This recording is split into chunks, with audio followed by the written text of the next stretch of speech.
Sa gabay ng Diyos siya ay tumatanglaw. Masayang pamilya, Diyos ang pag-asa. Ang salita niya ang gabay nila. Mga magulang, huwag ninyong kaligtaan na ituro ang salita ng Diyos sa inyong mga anak. Mga magulang sa bawat tahanan, ikaw ang muna't siyang sinusundan. Buhay mo'y ayusin, anak ay turuan, na huwag mawaglit sa kaligtasan. Mga magulang, huwag ninyong kaligtaan na ituro ang salita ng Diyos sa inyong mga anak. Kung nais mo'y mapayapa at ligaya sa buhay, ikaw ay maglingkod sa Diyos na buhay. Iyong pangunahan ang iyong tahanan, at pagsambay huwag kalimutan. Mga magulang, huwag ninyong kaligtaan na ituro ang salita ng Diyos sa inyong mga anak. Mga magulang, huwag ninyong kaligtaan na ituro ang salita ng Diyos sa inyong mga anak. Na ituro ang salita ng Diyos sa inyong mga anak.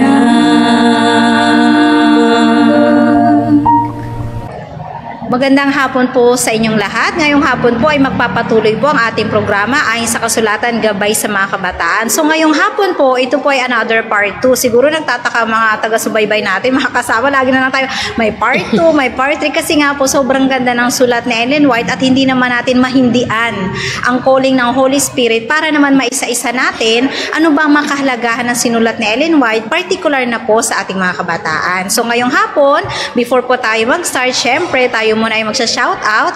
Ako po ay binabati ko po si Alexis, yan, Camacho na nasa tahanan. Ang sabi ko ay manood ka anak dahil para ito sa inyo. So, hi sa'yo. Ganoon na rin po ang sa aking asawa at si Brother Jong. Kasama po ang LIMS na school na kung saan nagkakaroon po sila ng graduation ceremony. So, pagpalain kayo sa inyo pang malawak na pagpapalaganap ng gawain ng ating Panginoon. Ganoon rin po, binabati ko rin po ang aking apo, sister siya, yung anak ni Carmela. Ako ay isang lola na. So, isang blessing na naman po ng isang buhay para po sa De Los Reyes family. So, God bless and congrats sa bagong nanay. Okay, so ngayong hapon, binabati ko rin sina mami at daddy na sumusubaybay sa ating programa. At ngayong hapon po, ibibigyan ko ng chance ang aking ay, teka lang, wait lang, baka makalimutan. So, hello, Jenny Lynn Lopera. So, salamat sa iyong friendship at kahapon nandito ka. At sa Sabado, tayo magsasama-sama dyan sa Langkaan. So, sa mga nanonood po dyan sa Langkaan, kami po dadalaw sa inyong church. Ang pagkakaalam ko po, kami po dyan ay maghapon. So, kung mga free po kayo, pwede po kayong sumama sa amin. Sini-invite po namin kayo. Kami po ay maglulunsad po dyan ng pathfindering program. So, abangan nyo po ang aking pong daddy, si Pablo De Los Reyes, ang speaker po dyan. So, yan po. At sa hapon, magkakaroon din po tayo ng mga question and answer. Kasama ko po ang aking mahal na asawa at iba pa pong members dito po sa Dasma G para mapalawak po natin ang gawain po ng ating Panginoon. Binabati ko rin po si Jennifer Albiela. Ayan ang ating bagong binyagan kasama na kanyang mami at si Arya. Na-miss ko kayo. Alam ko pong malaki ay ang epekto ng smog. Kaya may mga bata na hindi po nakadalo kahapon dito po sa ating church at nauunawaan po namin yon. At kami po nagpapasalamat sa patuloy niyo pong pagsubaybay sa ating pong live program. So ngayong hapon, yun lang po aking mga babatiin. Pero syempre, bibigyan ko ng chance kasama po natin ulit ngayon si Sister Sarah Joy. Tama ba? No, Abid. Yan. So bibigyan po natin siya ng chance na bumati. Yes, hello. Magandang hapon po sa atin lahat at napakaganda po ng panahon ngayon dahil ang Panginoon ay talagang pinagpapala tayo. Kaya ako'y nagagalak talaga dahil binigyan ako ng pagkakataon na maging guest ulit dito sa atin ayon sa kasulatan ng programa. Thank you so much, Ma'am. Bati ka, Ma'am Joy. Ayan, ibinabati ko po ang aking mga anak sa bahay. Stay lang kayo dyan, ha? Behave kasi ang taal ay talaga namang nanggagalit ngayon. Pero anyway, okay na siya ngayon. Maganda na ang panahon. So, sa lahat ng aking mga kababayan dyan sa Cagayan de Oro, Misamis Oriental, happy watching po. At sa lahat po ng mga friends ko online, sa mga friends ko sa Facebook at saka sa friends ko sa face-to-face. Ganun. Happy watching and kita-kits tayo later. Wow, later ito. So, syempre ako na to, sister, no? Dahil ako na ito talaga. Ayan, so magandang hapon po sa inyo lahat. At muli po, nagpapasalamat kami na kayo po ay makasama natin muli sa isang pag-aaral na kung saan dahil bumati na po lahat sila, ako din po ibabati. Ano po? So, total na bati na aking kapatid, aking mga magulang. Hindi ko na po ibabatiin. Ano po?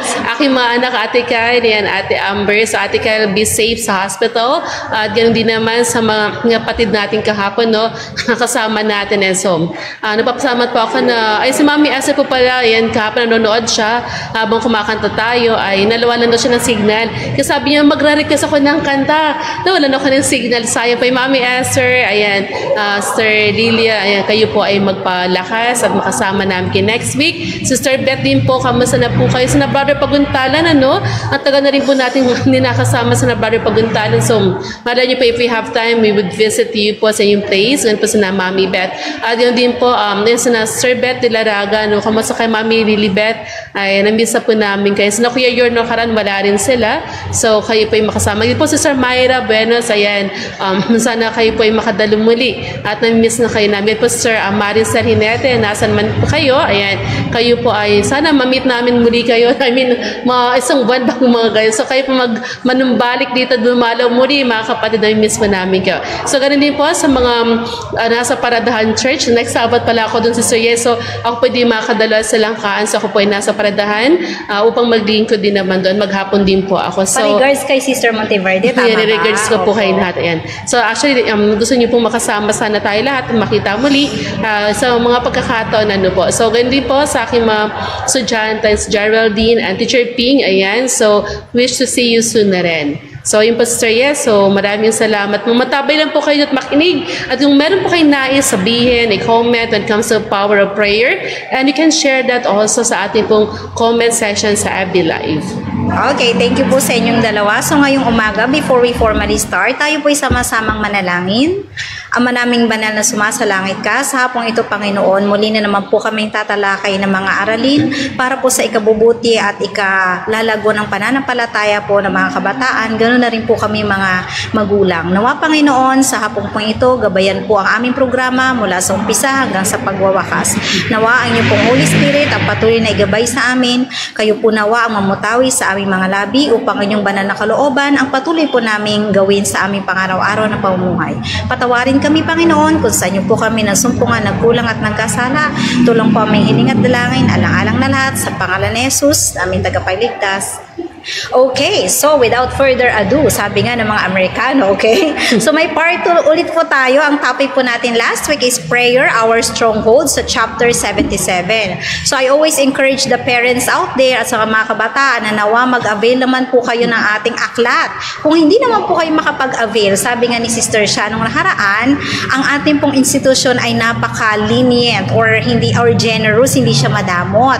Nga ang mga ibang babasahin, kailangan po mag-subscribe, kailangan kailangan pang follow, blah blah blah. Pero ang ating pong mga libro ay downloadable po sa internet. Kaya kung wala naman po kayong mga pangbili ng mga hard copies, pwede nyo pong i-download. I-type nyo lang po yung Messages to Young People by Ellen G. White, then makikita nyo na po doon yung mga aralin. So ngayon pong hapon, magpapatuloy po tayo. Pero before that, I just want to recap kung ano po yung na-discuss natin nung nakaraan. So dito po ay ini-identify po natin anong salitang prayer, and then ano daw po yung mga epekto kung ating mga kabataan pala ay may pagmamahal sa pagbabasa ng Biblia at may constant communication through prayer. And then, na-discuss din po natin na ano ba yung mabuting na ibibigay kapag tayo pala ay may personal communication sa Panginoon. So, nabanggit natin na nagkakaroon tayo ng good thoughts, di ba? Hindi tayo masyadong mga negative thinkers kasi alam naman natin, when we think negative, it follows yung ating mga nararamdaman, yung ating mga perception na kung saan nagliliding po sa ating physical na mga karamdaman. And then we can have also noble inspirations. Ayan, so tayo bilang mga mananampalataya at lagi mapanalingin, nakikita ng tao yung ating pamumuhay pala ay kaaya-aya. Tayo ay may morally high standard sa ating buhay. And then nagkakaroon din tayo ng clear perception of truth. So sa mga kabataang nalilito, hindi nila alam ano bang pipiliin, ito ba o ito. Kung kayo po'y mananalangin, ang Holy Spirit po ay gagabayan kayo sa pagpili po ng mga tamang desisyon.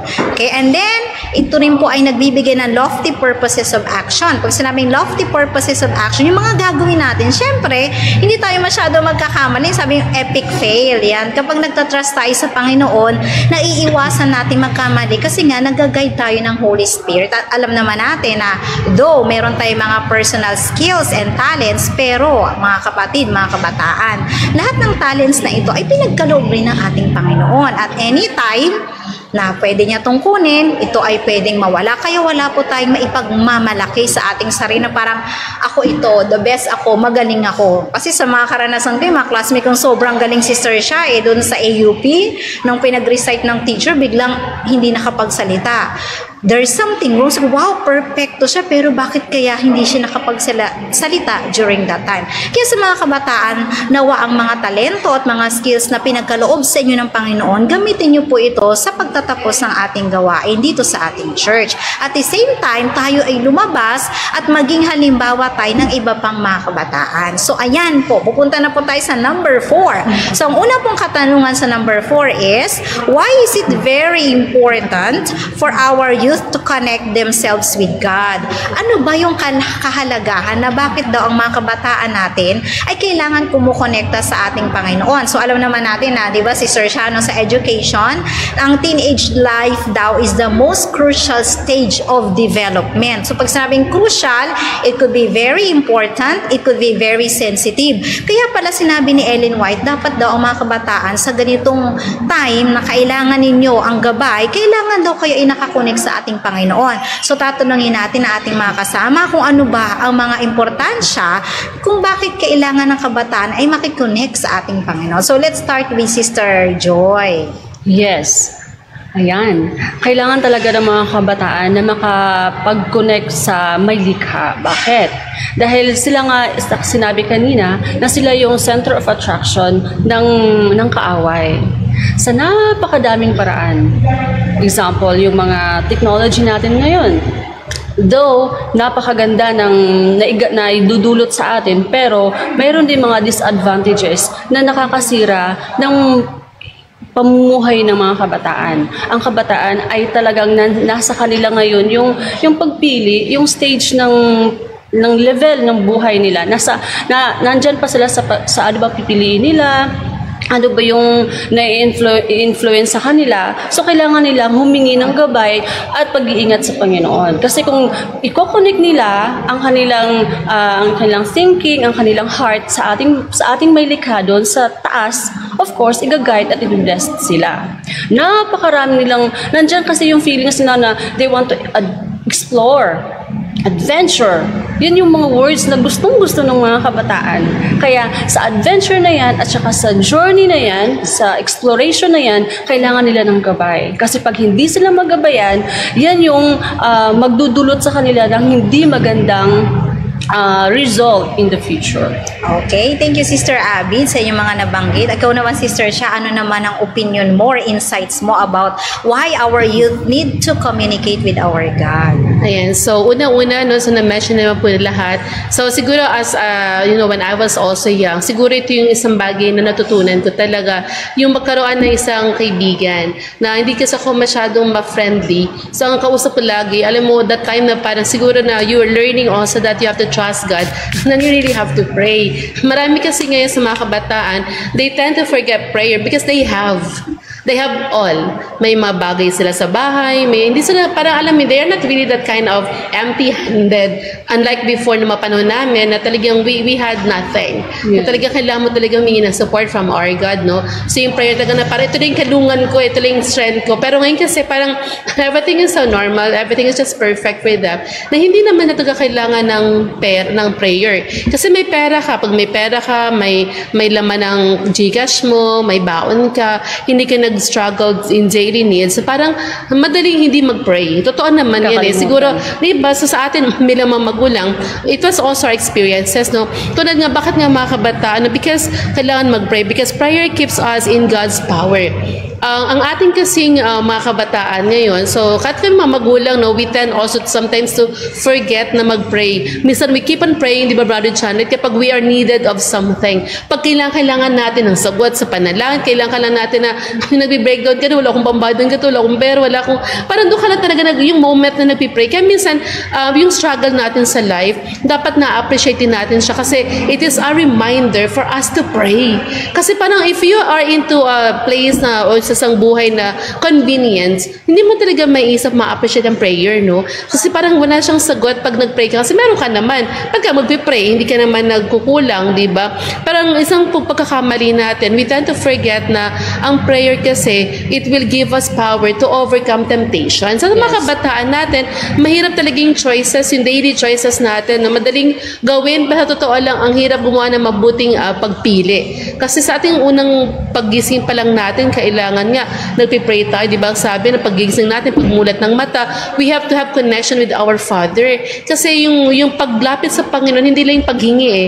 Kasi yung iba minsan yung prayer is only about asking. Yes. Wala, yung parang hindi, asking, then they have to receive. So yung kanyang idea of prayer is about asking and receiving lang, no? Pero actually, hindi pala. It's a divine power that connects us to our Father. So yun tayo nagkakaroon ng kalakasan. Yung mga kabataan natin, since exposed talaga sila in daily choices of the temptations and struggles sa ganang buhay, kailangan talaga nilang mag-pray. Kailangan talaga nilang matutong manalangin para, kasi alam mo po na minsan naramdam mo naman kahit may magulang ka, parang wala kang kaibigan. Kahit may mga friends ka, parang wala ka pa rin, walang nakikinig para sa'yo, di ba? Na-experience ba natin to na parang kahit may kaibigan ka, hindi ka niya napapakinggan, so gusto mo talagang sabihin. May magulang ka, hindi mo masabi yung mga problema natin.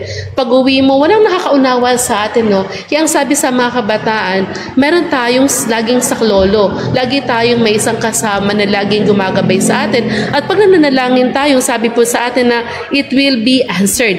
The light of truth sanctifying the life will discover to the receiver the sinful passion of his heart. So, kapag pala nananalangin tayo kay John Lloyd, doon pala lang natin naunawaan ang degree ng kasalanan na ginagawa natin. Kasi na-open yung idea natin about sin at alam natin yung pagkakamaling ginagawa natin. Every time we pray, that's why we pray. Di ba, dati pang ginagamit natin sir yung ask, di ba? Yung ask, di ba? The adoration, confession, supplication, and thanksgiving. Ngayon pang ginagamit ngayon sa CM, sa Capital Mission is pray. Praise, ano ba yung, basta ano siya, pray na pang ginagamit niya. So, parang pareho din naman siya. Pero makita pa natin na we have to pray bilang mga Adventists o bilang mga kabataan natin. Tingnan po kayo mga Seventh-day Adventists sa ibang denomination tayo, we pray talaga. Kasi may nakita ko ibang kabataan, hindi natin kakaparan ng palata. Pero grabing manalangin si Suya. Parang every moment talaga na dapat nagpipray siya.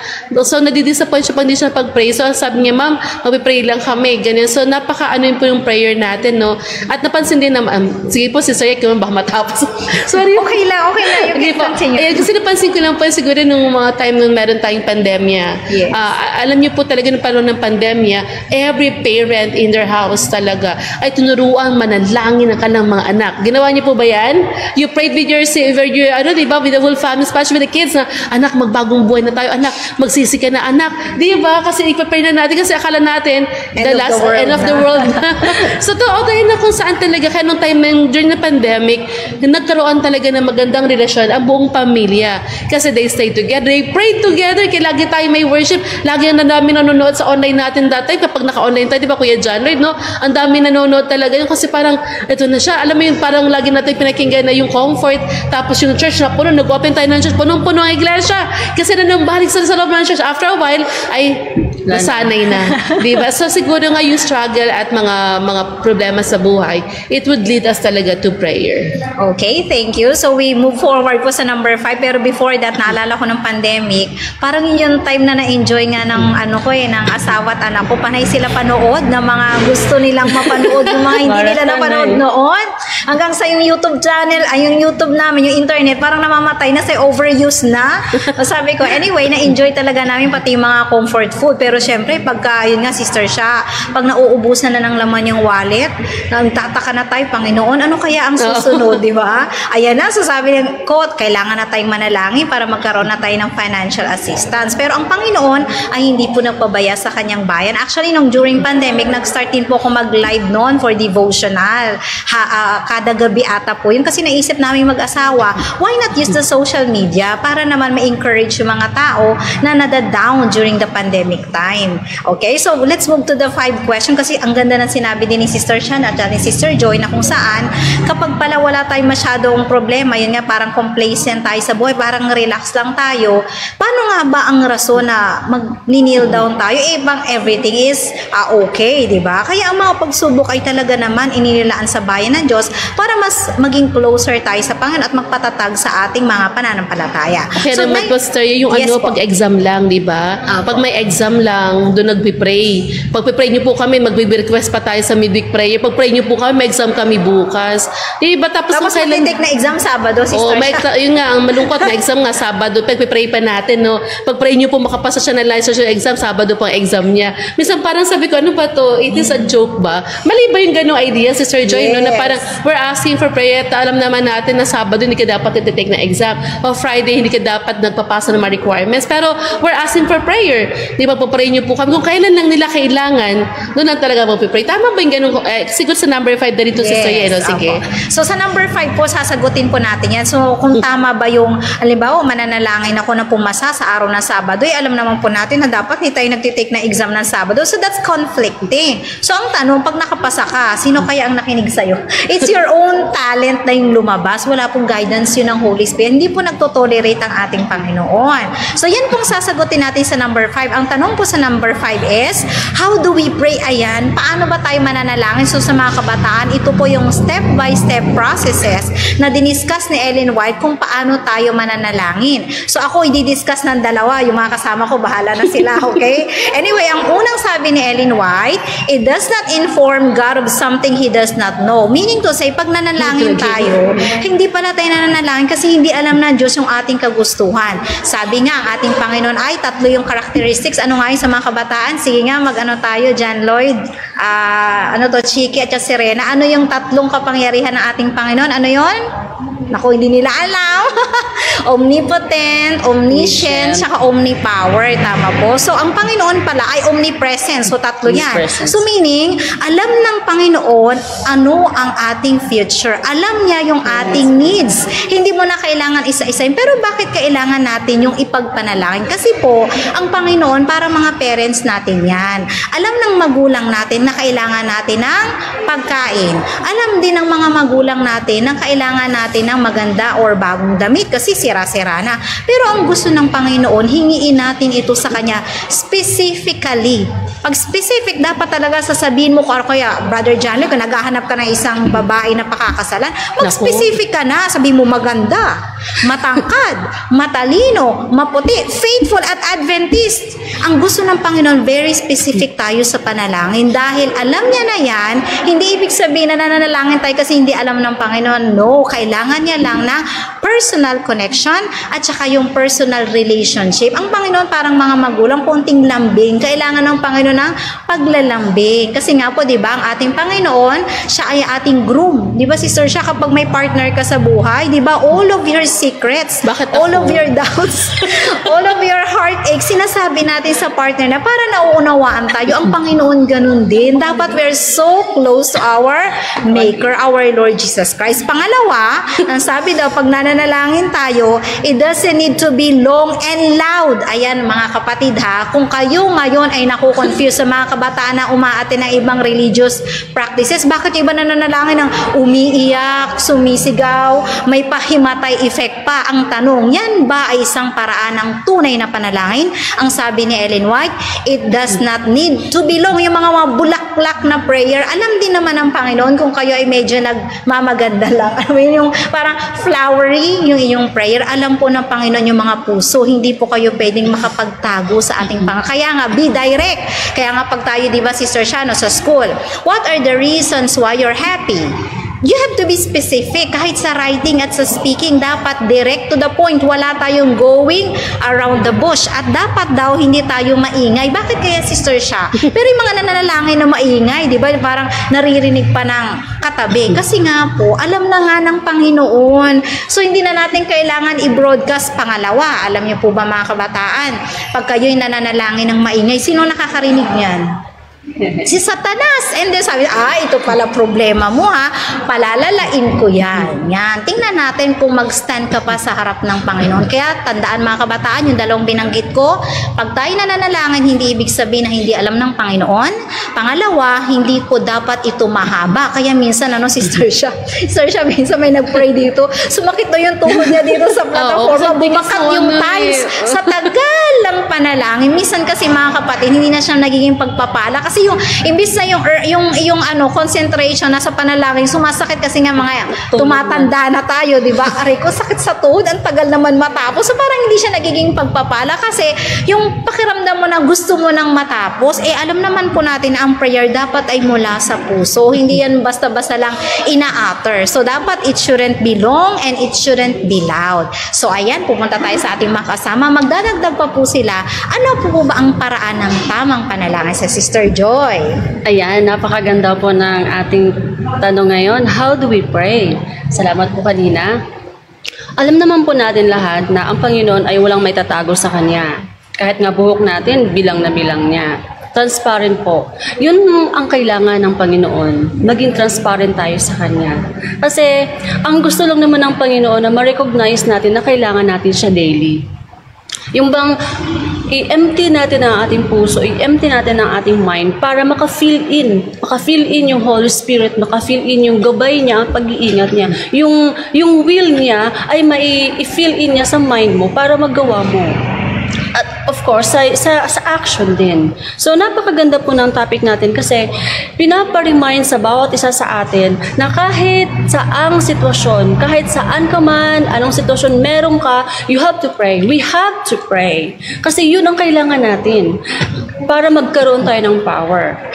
Ang sabi nga dito, sa John 5:14, ang Bible nagsabi, and this is the boldness we have in Him, that if we ask anything according to His will, He hear us. Imagine, kung tayo'y humingi, kung tayo'y makipag-connect sa Kanya, malalaman natin kung ano yung kalooban niya, ano yung gusto niya ipagawa sa atin. Naniniwala ba kayo na in every day, every moment sa ating buhay, may gusto siya ipagawa sa atin? Yes, ako mismo naniniwala ako. Kaya yun ang gusto niya na ipa-remind sa atin na yun ang hingi natin. Yun ang yung bang tinatawag na sabihin natin sa Kanya na ano ba ngayon? I'm ready Lord. Use me. Gabayan mo ko para magawa ko ng with all my heart yung will na gusto ninyo. Sa mga kabataan, kailangan po talagang manalangin. Sa hindi marunong mag-pray, sa hindi marunong maglumuhod, sa hindi marunong mag-close eyes, maraming paraan mag-pray. Pwedeng makadilat ang mata mo, pero nananalangin ka. Hindi kailangan ng mahaba. Huwag mo nang i-memorize yung prayer mo. Kailangan yung prayer mo transparent. Ang sasabihin mo sa Kanya, Lord, I need you now. I need you today. Guide me. Bless me. Kasi may mga prayer din kasi na feeling mo maganda siya. Pero hindi pala sa pandinig ng Panginoon. Bakit? Nandun na yung hypocrisy. Yes. Yung bang tinatawag na, mayroon ding prayer na sinasabing may kondisyon. Lord, sagutin mo lang, Pasinabot mo to. i-grant mo tong prayer na to, gagawin ko ang lahat, ganito. Mag-work po sa ministry. Yes, parang iba naman. Hindi yan yung prayer na gusto ng Panginoon eh. Ang gusto niya, from our heart, bottom of our heart, at yung transparency na kailangan natin siya. Okay, thank you, Sister Joy. So, ikaw naman, Sister Sha, ano naman ang maidudugtong mo sa mga paraan ng tamang pananalangin? Ayan. So, na-mention mo kayo na when we pray, kailangan it should be also in secret. It should not be loud. Actually, what I've been seeing nowadays, no, kasi ang prayer ngayon parang it's more in feeling and emotion. Which is God doesn't like that kind of prayer. Kasi marami nagpipray na parang pag hindi na na-feel, parang hindi sinagot ng Panginoon. Kailan may pag-iyak, may paghagulgol, kasi sometimes talaga our sin is the barrier of prayer. Ang kasalanan natin, kasi pag nagpipray tayo, we want to accept the blessing. And beside doon, kailangan masabi natin in our God what is our problem and what do we want and what do we like. However, before going back, pag nagpipray na tayo, we have to ask for the repentance of our sin. Kaya yung mga prayers natin, minsan ba't hindi sasagot? Kasi yung puso natin madumi, yung bibig natin madumi, yung isip natin madumi. Tapos nagpipray tayo, sabi mo nga kanina, ang prayer natin dapat hindi masyadong mahaba. Kaya ang prayer nila ganito, Lord, bless us food we eat, amen. Forever ng ganyan. O kaya naman, Lord, I'm going to sleep now, take care of me. Prayer, amen. So parang nangyari din, hindi nga tayo nag-memorize. Pero it's the same, na redundant prayers that we have since we were baby, hanggang paglaki, ganoon na lang yung prayer natin. Bakit no? We feel lack of spiritual connection. Yes. Kaya parang prayer ay isang mandatory na lang. Parang isang bagay na pilit gawin, no? Parang ganito. Lalabas yung anak, nagpray ka ba? O ma, nagpray na ako sa isip. Pero habang naglalakad, doon ka na nagpipray. Kasi tayo dapat every moment, we have to be connected with Christ. Ito yung kasing kailangan eh. The connection talaga because we are asking for His guidance and His protection. Kaya bakit hindi tayo dapat nagpipray ng malakas? Kasi naman, may mapagpaimbabaw. May mananalangin na parang pang sarili na parang, Panginoon, buti pa ako. Ayan, pinagpala mo kami. Yung mga kawawa, sana ipagpalain mo rin naman. O di may mararamdaman ako katabi mo. Di ba, buti siya pinagpala. Tapos parang naman ka nagpipray. And sometimes also a question na parang, we both pray. Parang ako nagapon trabaho. Pero yung ikaw agad din natanggap. Tapos promote ka kagad ako, Lord, hindi ba dinidig ang prayer ko? Anong meron? Bakit? Masama ba akong tao? Di ba kung mapapatanong ka rin naman minsan kasi you are praying at the same time. However, anong mali? Anong kulang? This is the form and the style of prayer sa mga kabataan natin. Kaya mga kabataan nagpipray, anong maklaseng prayer hinihingi natin, no? Sabi mo nga kailan definite and precise. However, ang prayer din naman depende sa needs natin. Kung ano yung talagang nararapat, ang pinaka-best sa atin. I believe kasi when we pray, God answer for the best of us. Yun yung kanyang sagot para sa atin. Yung pinaka-best sa atin, no? Hindi yung gusto natin parang sabi mo nga, kanina parang may option na parang Panginoon, pag nasinagot mo yung prayer ko, pag nakapasa ako ng ganito, Lord, ibibigay ko yung sweldo ko. Kaya yung mga prayer po namin dati na kaya sa when we were in caregiver sa AUP noon, ang prayer po namin, pag nakapunta kami sa ibang bansa, Ate Bot, walang nakapunta sa inyo. Wala kami na. Di ba ang prayer natin dati, nagki-caregiver tayo sa AUP, ang sino mamahapunta na ibang bansa, mauna, tutulungan kami, bibili kami ng minibus para sa church. Kasi ang goal namin dati ay makapunta sa ang lahat ng mga members sa church, kung pupunta sa dagat, may mga ministry, ay meron tayong sakyang minibus. Yung double deck pa nga po yung usapan namin eh. However, hindi ko alam po sila nakapunta sa amin sa States eh. Kasi kasama ko nun sila Joy, sila Joy Tobias, kasama Ate Bot, ako. Ano ba? Marami din kami niyan eh. Tapos si Ate Brains, kasama din namin. Diba? Ate Brains, kasama ka rin ba na doon? Sa Batangas ka na. Walang nakapag-abroad sa inyo. Wala, hindi ata kami nanalangin. Parang pura sila yung prayer namin, Lord, makatalis man lang yung isa sa amin, no? So, we had a prayer. However, in the times talaga, mayroong mga prayers hindi talaga sinasagot ng Panginoon. Hindi siya dahil hindi, pero minsan not for us, not meant for us. Pero doon na rin po ako sa tanong na rin kanina, what if yung sa mga kabataan natin, you're praying, at the same time, meron kayong options. Parang ganito, Lord, bigyan mo yung boyfriend ko na ito dapat, ito siya. Eh, sabi ng nanay mo, bawal ka pang mag-boyfriend. Diba? O kaya naman, Lord, ganito Lord, gusto ko talagang gusto ko talagang maikasal. Pero kung hindi naman, okay lang. Kung ano kalooban mo, ano ba talagang gusto natin, Ate Joy, Ate Ye, no? Is that do we want God to answer our prayer? Do we want to give another options? Para may option tayo lagi na parang, Lord, kung hindi ako mabubuntis, okay lang naman. Kung kalooban mo. Ano ba Lord, nagpapray po akong magkaroon ng bahay at lupa. Pero kung kalooban mo, okay po. Kung hindi naman, okay lang. Ano ba talaga? Is there something wrong with that? Kasi minabasa ako sa prayer sa sulat ko ni Ellen G. White. When we pray, para hindi ka dapat double standard. Yes. When we pray, you tell what you want. Sabi nga ni Sir Yeno, hindi pwedeng may option ka kaya John Lloyd, no? Kung ito ba to gagawin ko? Sige, kung hindi naman, parang hindi naman, hinabigay ka agad ng doubt na kung hindi naman, kung hindi mo to kalooban, ba't nag-pray ka pa? Diba? Tapos bigyan mo pa siya ng option. Ikaw pa yung napili, diba? Parang, Lord, bigyan mo ako ng mapapangasawa. Yung unang papasok church ay pangit. Diba? Kaya naman, hindi mo na gusto kasi may mga physical disabilities. Hindi mo siya preferred Tapos, Lord, bakit ito naman? Wala na bang iba? Diba? Are we joking? Diba? Minsan kasi, yung prayer natin, masyado ring selfish. Yes. Diba? Kaya yung prayer natin, napakikli na yung para sa sarili natin We pray for the others, for the loved ones. Kayo po ba, Ate Joy, Ate Yeno? Siguro sa mga kabataan, para na rin ma-experience nila. Paano ba ka nagpipray? Do you pray first sa family, para sa family, your own benefits, or you also pray for the others and for the others' benefits? Ano ba yung mas marami yung pray? Yung para sa sarili mo at pamilya o para sa ibang tao? Ate Joy? Actually, pag ako nagpe-pray, minsan nga nakakalimutan ko sabihin na, Lord, ako din pala, i-bless niyo. Kasi, una-una ko, mga anak ko, pamilya ko, mga ginagawa ko araw-araw, kapitbahay namin, sa simbahan, lahat ng activity. Tapos maya-maya at the end, naisip ko lang, ako din pala, kalimutan ko sarili ko, ako din po, pag-i-bless niyo rin po ako. Anong nakakaganon? So, naisip ko na, sometimes, kung tayo na nanalangin, we have to claim it and believe it. Pero kung hindi pang ibibigay ng Panginoon sa'yo, you have to open your mind din na hindi lahat ng gusto mo ay gusto ng Panginoon. Oo.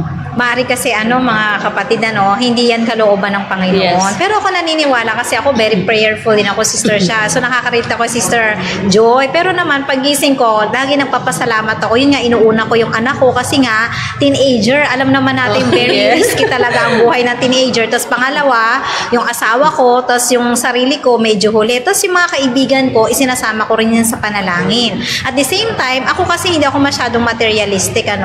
Ako naniniwala na kapag ginagawa natin yung kalooban ng Panginoon, yung mga prayers natin na parang minsan hindi, no daw, ako kasi madalas naman, ang sagot ng Panginoon sa akin, madalas yes. Minsan, may no, nasasaktan ako, pero sabi ko, kasi ako, nanguna na kasi, kaya huwag tayong mangunguna sa kalooban ng Panginoon.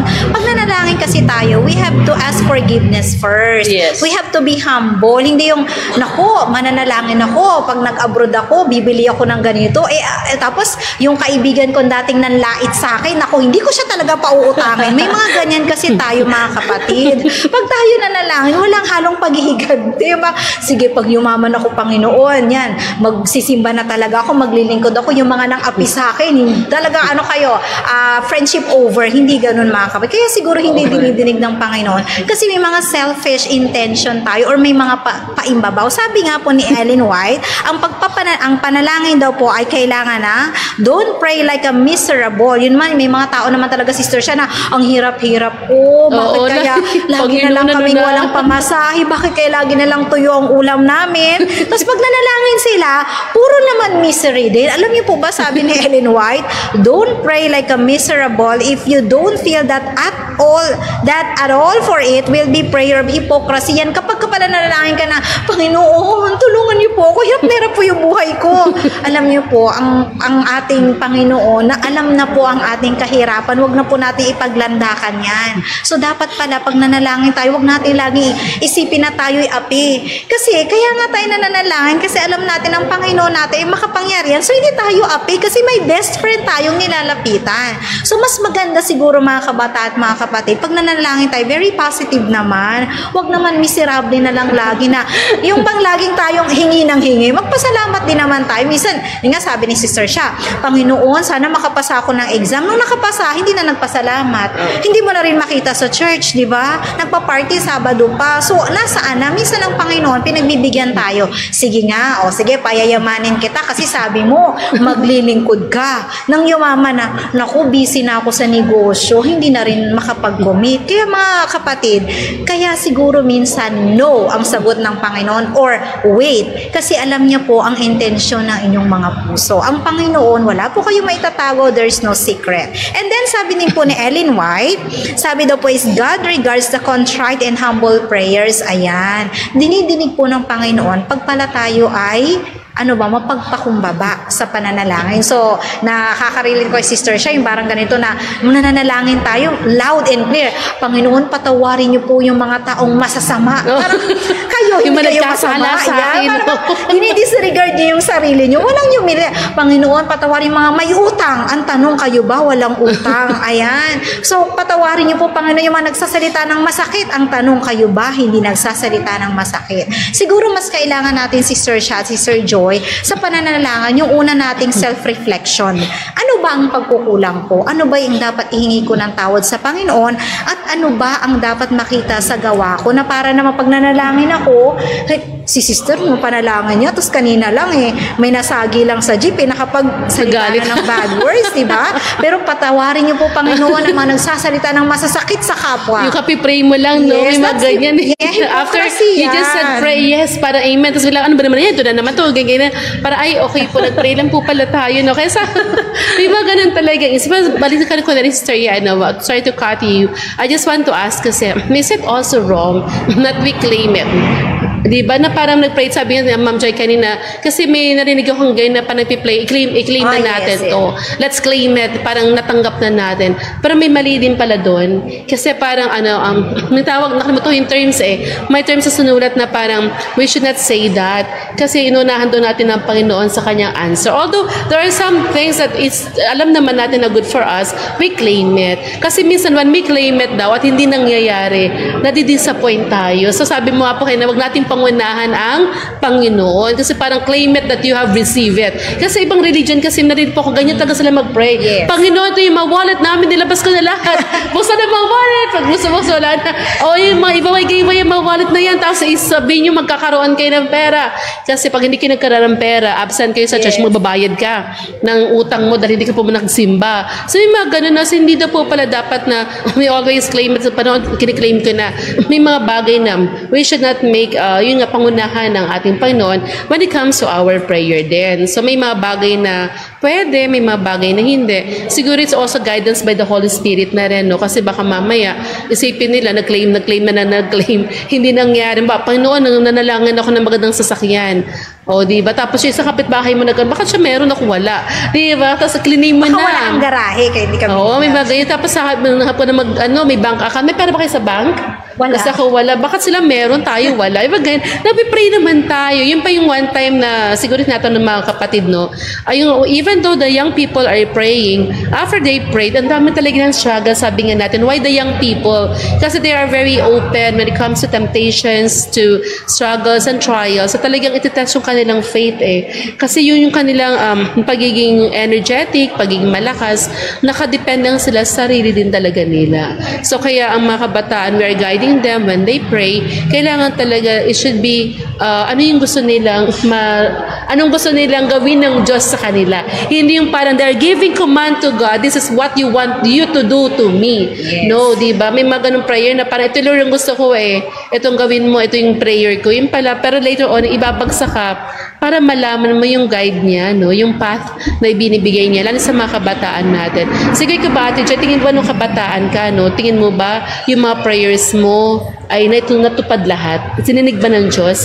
And at the moment, no, yung sa kalagayan mo ngayon, meron ba connection prayer mo dati nung kabataan ka with regards with your condition and situation right now as a mom and as a married woman? Actually, pag ako'y nagpe-pray, ma-amaze na lang ako. Kasi nasa scenario na ako nung sa pinipre-pray ko. Di ba? So may proseso, of course. Meron ka mga steps. Kaya ako sinabi kanina na i-claim kasi ang prayer ko kasi, humihingi ako sa kanyang peace. And I claim it. Humihingi ako sa kanya ng guidance and I claim it. Humihingi ako sa kanya ng forgiveness and I claim it. Galit ako sa kapwa ko, pinipray ko, Lord, please forgive me. Forgive him, forgive her, kung sino man siya. Kasi I want peace. Hindi mo kasi makakamit yung peace sa buhay, sa isip, sa heart mo kung hindi mo kiniklaim sa sarili mo na forgiven ka na. Kasi kung hindi mo i-instill sa isip mo na forgiven ka na. Kasi kung hindi ka forgiven, gagawa at gagawa. Araw-araw mo maiisip. Kaya sa buhay, ang dami kong mga prayers na dinidinig ng Panginoon. Though, for me, ang prayer ay may tatlong sagot. Yes, wait, and no. Yes. Tama yan. Yes, immediate kasi yun ang gusto ng Panginoon na gawin mo at mangyayari sa'yo ngayon din. Wait, dahil hindi pa ngayon ang panahon. Hindi pa hinog. Nasa process ka pa lang. Parang wait ako. Yeah.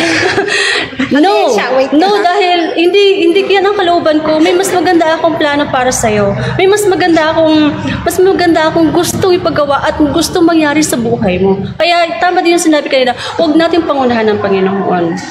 Sa maraming sitwasyon. Lord, I want to have a car. Ganito kalaki, ganito ang size, ganito. Hindi. Wala ka pa ng panggas. Oo, kasi gusto kong mag-tour, gusto kong mag-joyride. Iba po yan, ibang panalangin. Yan ang tinatawag na siguro selfish na din na prayer. Pero kung sa pangkalahatan, para sa kabubuti ng lahat, sa kabubuti ng pamumuhay mo, daily lives mo, sa relationship mo sa kapwa mo, sa relationship mo sa sarili mo between God, kung mag-grow, go. Okay, thank you. So magdadagdag ako, naalala ko kasi actually merong isang pastor Adventist ito Actually, ayan, paki-switch na po mga kabataan, nasa akin na.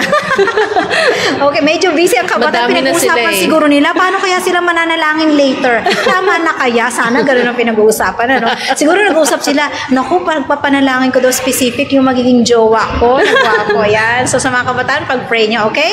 So magdadagdag lang po ako. Actually, meron akong kilalang pastor, I will not mention his name. Yun po, nag-claim siya na sabi niya, pupunta ako ng SM, sister siya. Walang laman ang wallet ko. At pagdating ko sa SM, magkakaroon ako ng pera para mabili ko yung gamit ko. Ayan. Tapos claim niya. Ang tanong mga kapatid, nakabili kaya siya ng kanyang gamit? Hindi. Yung tinatawag na extreme, pinangungunahan natin ng Panginoon. So, napakamali ng panalangin na nakakalungkot sister siya. Ito ay isang pastor. Pero anyway. Sa prayer na extreme prayer, actually, hindi naman talaga siya agad prayer. Parang, you're testing the power of God. And that's wrong.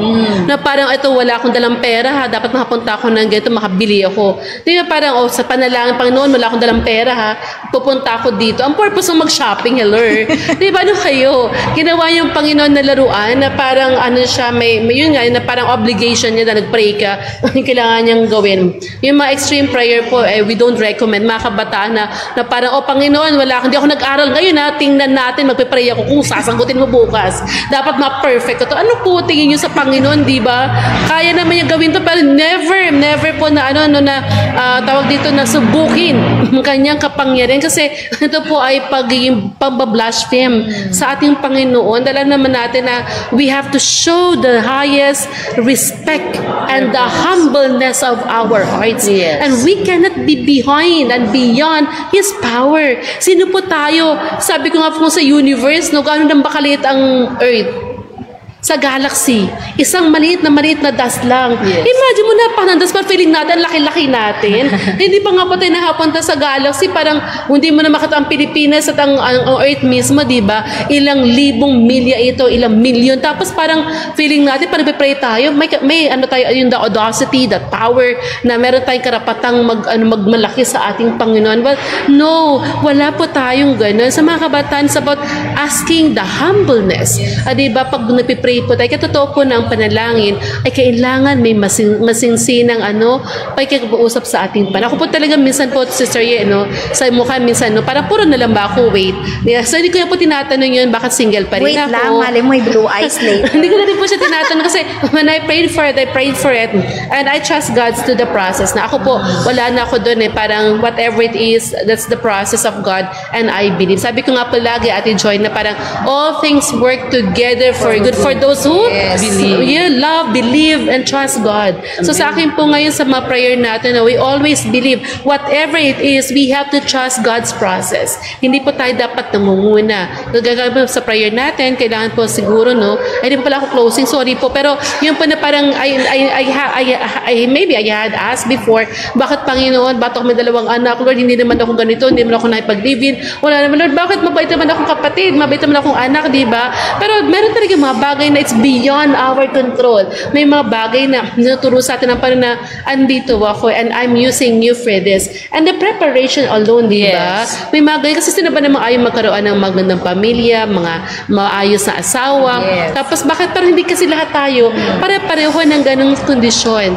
Kasi may iba't iba rin tayong calling, Struggle, di ba? yes. May iba't iba rin struggle. So, naniniwala po ako na parang, sige, Lord, sige, I trust the process. So, minsan una masakit pero marirealize mo later on, nga naman, di ba? Sino ako para mag-complain? Sino ako para pangunahan? Sino ako para mag-demand? Di ba? Ako lang yung humihingi ng favor. So, whatever it is the answer, I have to be thankful. Yes, amen. Okay, so ang ganda ng sinabi ni Sister Shia. So sa mga kabataan, hindi po lahat ng ating buhay perfecto. Yes. Diba? Parang sabi ni Ate Shia, gusto ko lang naman magkaroon ng gwapong asawa, maligayang pamilya. Pero bakit parang single pa rin ako? Kasi baka yan ang calling kay Ate Shia. Kasi baka pag nagkaasawa siya, hindi na natin siya makita sa church na magpaawit and then wala na rin yung kanyang 2 anak. Actually, naging question ko rin si Sister Shia kahapon, bakit ba yung asawa ko yung napangasawa ko? Sabi ko, So, narinig kita kahapon tatanungin ko talaga, Panginoon, bakit ba ito? Pero alam niyo po, kapag minsan hindi niyo na talaga masagot yung mga katanungan, give it to God. Yes, doon na lang sa langit itatanong ko talaga. Sabi nga sa ako, pagpapala ako sa inang Diyos, huwag mo na itanongin sa Kanya.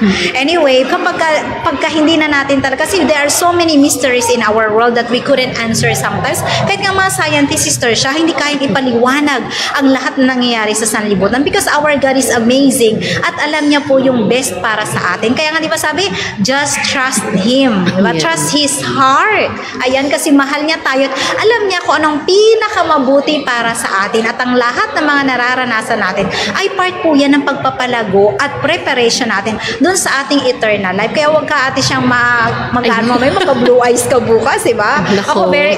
Ako po naniniwala na ano po man ang inyong kalalagyan sa ngayon, mayroon kayong mabuting asawa, marami kayong pera, or maaring single mom kayo, single dad, or ganito, kung ano man ang what your hands find it to do it with all your might. Yan. So ano man ang kalagayan natin ngayon, magpuri tayo sa Panginoon at gawin natin ating mga trabaho na may pagpapala at may katapatan kasi tayo po'y pagpapalain ng ating Panginoon. So we don't have enough time po mga kapatid. So magkaka-part 3 na naman Pambira. tayo. Hindi naman okay? siguro, no? Dagdagan Yes. ko na rin para Sige, matapos sige na rin po. to. Matapusin na rin natin, ba't hindi pa? Tapusin na natin. Ang dami pa Oo. nito, Sister 5 minutes. Shia. Marami pa ba? Yes. Sige po, siguro sagot na rin po ito kay na Sister Yes sa mga katanungan din natin. No? What if we are having a hard time praying and what will be the prayers that we have to raise to God? Sabi po dito sa Romans 8:26.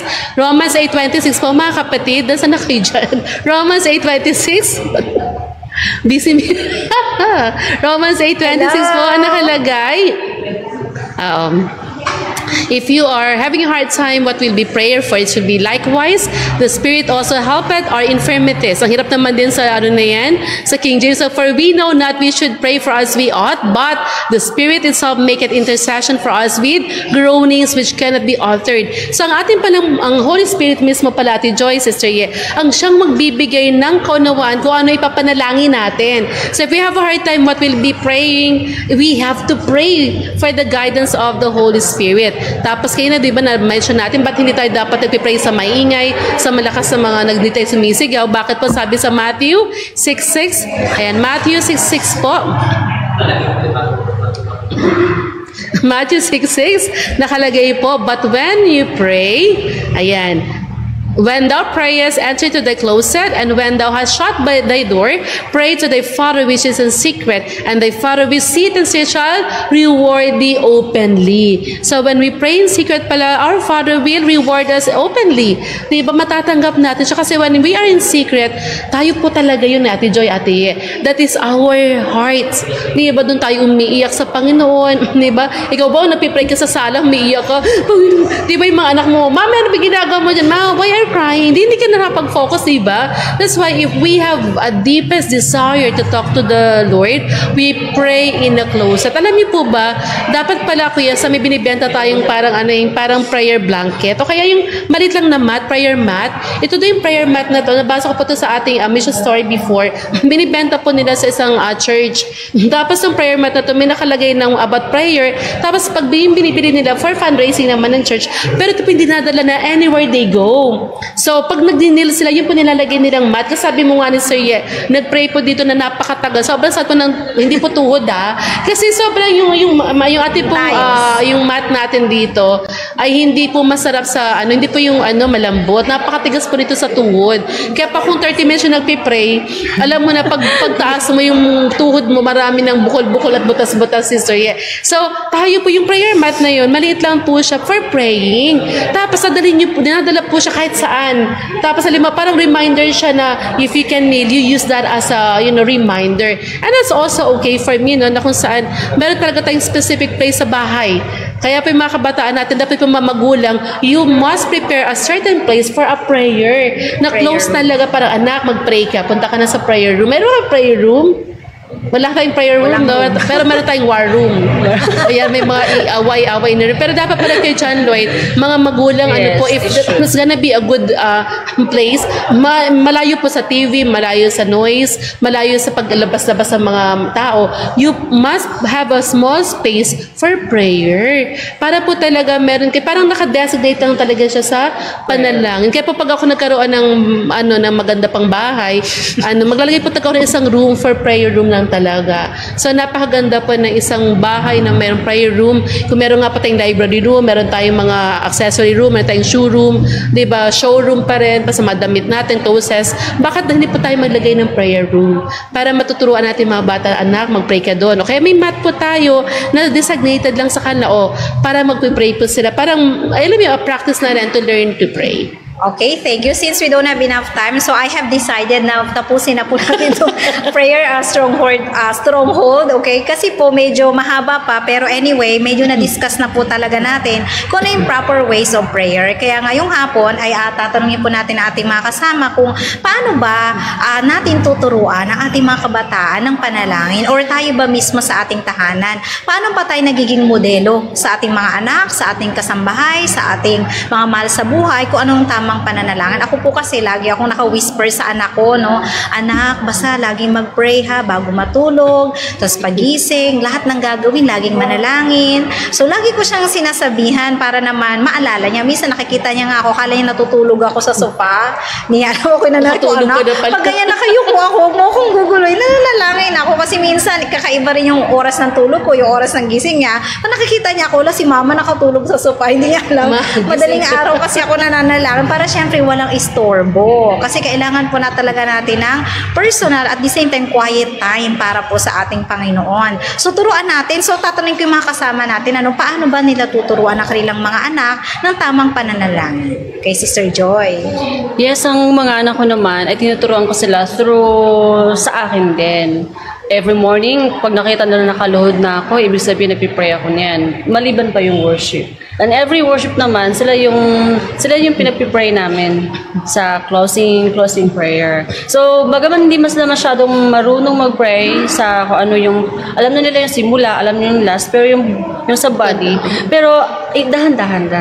O nakikita nila na nakapikit na ako, naka-close eyes, tapos naka-kneel down, alam nila nag-pray si mama, huwag kayo maingay. Parang ganun na. So, in times na pinapagalitan sila or sad sila, alam nilang gagawin ko, close eyes na lang sila, alam nagpe-pray sila.